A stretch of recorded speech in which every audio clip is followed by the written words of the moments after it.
और उसके बाद क्या हुआ कि वो बजरंग दल वाले भी आए, पहले हम लोगों को मारे हैं और हम लोगों को ना गाली गलौज किए हैं, गंदा गंदा इशारा किए हैं। ये महिला आयोग में जाए, चाहे प्रधानमंत्री के पास जाए, चाहे कलेक्टर के पास जाए, चाहे दुनिया किसी भी ताकत के पास जाए, तो ये ईसाई मिशनरी के लोग ये चाहते हैं कि ये बजरंग दल के कार्यकर्ता कहीं पर भी धर्मांतरण का विरोध ना करें। इसके लिए एक इन लोगों ने प्रोग्राम बनाया है कि महिलाओं को आगे करो, अनाप शनाप आरोप लगवाओ।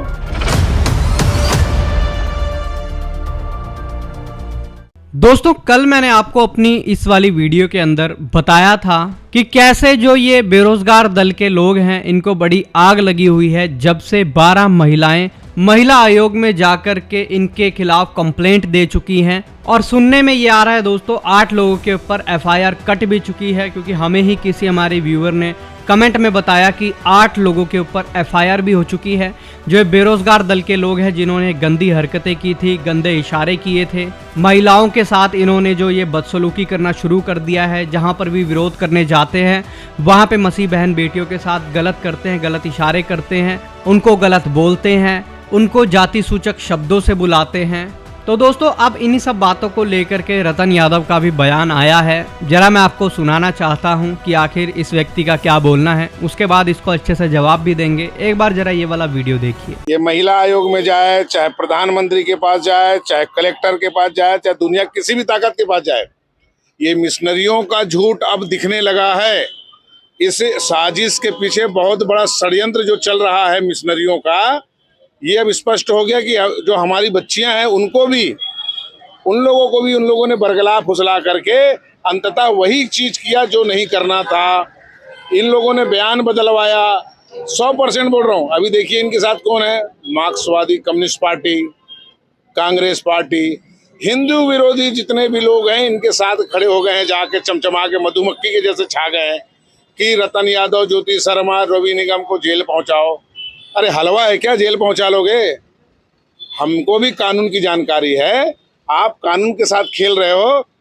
हम जानते हैं कि तुम लोग बहुत बड़े खिलाड़ी हो, जितने ईसाई मिशनरी के लोग हो ना, बहुत पहुंच है तुम लोगों के पास। कभी एक साथ 100 तुम वकील खड़े कर देते हो, लेकिन मेरा विश्वास ये बोलता है कि जितना भी तुम लोग कर लो, इससे कुछ होना जाना नहीं है। जो सच्चाई है उसे तुम छुपा नहीं सकते। उन बच्चों से जो तुम बुलवा रहे हो ना कि हमारे को इसने संवेदनशील अंगों पर छुआ, फलाना ठिकाना, वो हमारी बहन है। अरे शर्म करो सालों को। इस प्रकार से तुम लोग जो करवा रहे हो बच्चों से, उसके लिए शर्म आनी चाहिए तुमको।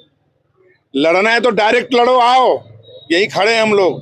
लेकिन एक बच्चे का सहारा लेकर जो राजनीति का गंदा खेल खेल रहे हो ना, उसे बंद कर दो। अभी भी समझा रहा हूँ, बारूद के ढेर पे बैठ के माचिस नहीं जलाते, ध्यान में रखना मेरी बात को। और बजरंगियों को लगातार छत्तीसगढ़ में मैं देख रहा हूँ, ये ईसाई मिशनरी के लोग ये चाहते हैं कि ये बजरंग दल के कार्यकर्ता कहीं पर भी धर्मांतरण का विरोध ना करें। इसके लिए एक इन लोगों ने प्रोग्राम बनाया है कि महिलाओं को आगे करो, अनाप शनाप आरोप लगवाओ। समझ रहे हो ना, अनाप शनाप आरोप लगवाओ ताकि इनका मोरल हो डाउन। वीडियो में हम आगे बढ़े दोस्तों, उससे पहले मैं आपको आमंत्रित करना चाहता हूं 18 सितंबर को होने वाली पटना में एक चंगाई सभा के लिए, जिसमें आपके लिए प्रार्थनाएं की जाएंगी। आपको परमेश्वर के वचन से तृप्त किया जाएगा। आपके जीवन में चाहे कैसी भी बीमारी, कैसी भी परेशानी हो, चाहे डॉक्टर ने किसी भी बीमारी के लिए आपको मना कर दिया हो कि ये बीमारी तो ठीक नहीं हो सकती, ये समस्या तो अब नहीं जा सकती, तो मैं आपको बताना चाहता हूँ पटना में 18 सितंबर के दिन एक विशेष चंगाई सभा रखी गई है, जिसमें परमेश्वर के दास आप सभी के लिए प्रार्थना करेंगे। तो आप जरूर इस सभा में आए। स्क्रीन पर अभी आपको एड्रेस दिख रहा है, नंबर भी स्क्रीन पर आपको दिख रहे हैं। अधिक जानकारी के लिए आप इन दिए गए नंबरों पर भी संपर्क कर सकते हैं। 18 सितंबर सुबह 10 बजे से लेकर के 2 बजे तक ये चंगाई सभा होगी। आप भी आए, अपने साथ और लोगों को भी लेकर के आए। वीडियो अभी दोस्तों आपने देख लिया है, आपने सुना। इस व्यक्ति का जो कहना है उसका निचोड़ मैं आपको निकाल करके दे देता हूँ कि ये लोग जो ईसाई लोग हैं, ये लोग जानबूझ के अपनी बहन बेटियों को आगे कर रहे हैं ताकि बजरंग दल के ऊपर, जो बेरोजगार दल है, इनके ऊपर दबाव बने और ये लोग विरोध करना छोड़ दें। जानबूझ करके अपनी चर्च की महिलाओं से, लड़कियों से जो है झूठे पर्चे डलवा रहे हैं, झूठी कंप्लेंट डलवा रहे हैं, शिकायतें डलवा रहे हैं, ताकि जो हमारा मनोबल कम हो जाए और हम लोग जाना छोड़ दें, हम डर जाएं। लेकिन ऐसा होगा नहीं। हालांकि दोस्तों, जैसे रतन यादव का मुंह और पेट मोटा है, उसी तरीके से बुद्धि भी मोटी है। चलिए, सारी बातों को अगर हम मान लेते हैं कि ठीक है, मसीह लोगों ने बयान बदलवा दिए या कुछ भी कर दिया, हालांकि वो बयान नहीं बदले गए। मसीह लड़कियों ने खुद रो रो करके वो बयान दिए हैं कि उनके साथ क्या क्या हुआ है।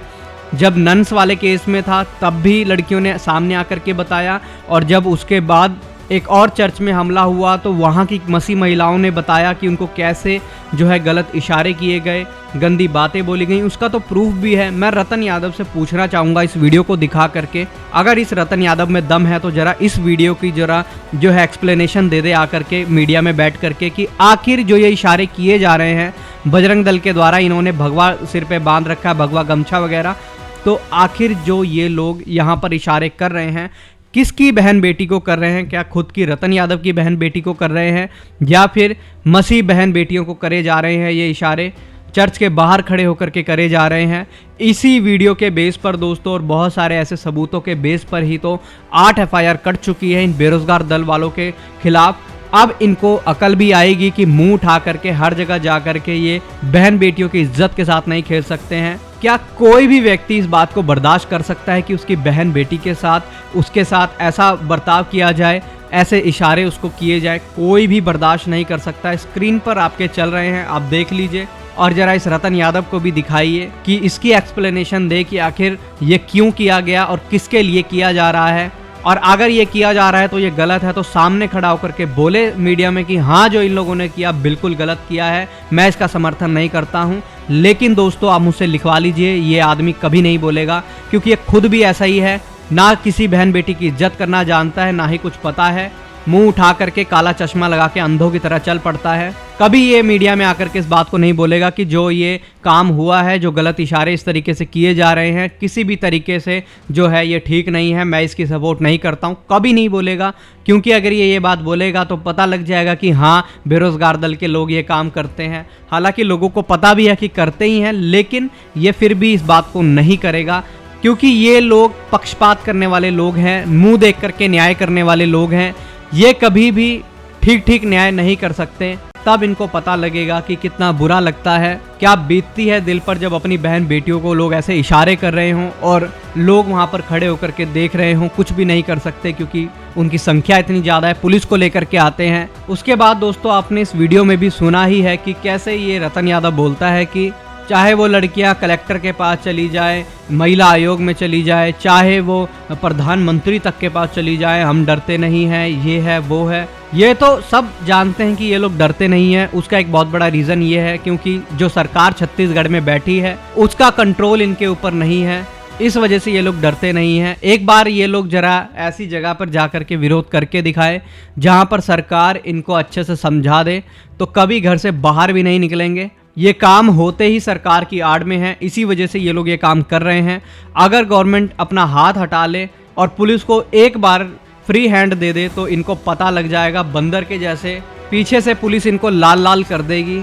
और उसके बाद ये जो मुंह उठा करके पहुंच जाते हैं बहनों को छेड़ने के लिए, चर्च रुकवाने के नाम पर गंदी अश्लील हरकतें करने के लिए, तो जिंदगी में भी इनके किसी के बाप में भी दम नहीं होगा चर्च में घुसने का या किसी बहन बेटी के साथ ऐसे अश्लील हरकतें करने का। बाकी आप इन सब बातों के बारे में क्या सोचते हैं, जरूर अपनी राय लिख करके बताइएगा। मिलते हैं किसी और नई वीडियो में किसी और नए टॉपिक के साथ। तब तक के लिए सबको जय मसीह की। प्रभु आपको बहुत आशीष दे। आप चाहे किसी भी धर्म से हो, चाहे किसी भी जाति से हो, मैं आपको एक ऐसे परमेश्वर के बारे में बताना चाहता हूँ जो आपके लिए मारा गया, कब्र में गाड़ा गया और तीसरे दिन मुर्दों में से जी उठा, जिसके ऊपर विश्वास करने से आपके गुनाह, आपके पाप क्षमा हो सकते हैं। वो एक ही नाम है, यीशु मसीह, हमारा मुक्तिदाता और उद्धारकर्ता परमेश्वर, जो आपसे इतना प्यार करता है कि उसने अपने आप को क्रूस पर दे दिया ताकि आप उसके ऊपर विश्वास करें और आपको अनंत काल का जीवन मिल जाए। चाहे आप किसी भी जाति, किसी भी धर्म से हों, अगर आज आप इस दुनिया से बिना यीशु मसीह को जाने चले जाते हैं तो इससे बड़े दुर्भाग्य की बात आपके जीवन में कुछ भी नहीं होगी। इसीलिए एक बार जरूर परमेश्वर के इकलौते पुत्र यीशु मसीह के ऊपर आप विश्वास करें और एक बार परख के देखें वो कितना भला है और कितना भला वो आपके जीवन में करता है।